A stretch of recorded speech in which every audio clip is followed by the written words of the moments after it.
अस्सलाम वालेकुम, आप देख रहे हैं PA न्यूज HD और मैं हूं आपके होस्ट सादिया बतूल।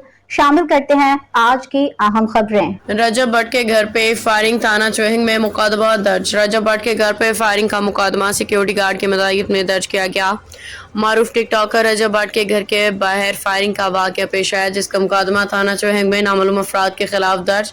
तफसीलात के मुताबिक रजब भट्ट के घर पे फायरिंग का मुकदमा घर में मौजूद सिक्योरिटी गार्ड की मदायत में दर्ज किया गया। सिक्योरिटी गार्ड ने बताया कि फायरिंग की आवाज़ उनके बाहर आया तो मोटरसाइकिल में सवार मुलजमान फरार हो रहे थे। उन्हें नामालूम अफराद ने घर पे फायरिंग की, जिससे दरवाजे का नुकसान पहुंचा। फायरिंग कत्ल की नीयत से की गई। पुलिस ने मुकदमा दर्ज करते हुए तहकीकात का आगाज कर दिया। रजब भट्ट उनकी फैमिली वाक़े के वक्त घर में मौजूद नहीं थे। फायरिंग के वाक़े की CCTV फुटेज भी मंजर आम पे आ गई है, जबकि घर के बाहर गिरने वाली गोलियों के खौल भी बरामद कर लिए गए हैं।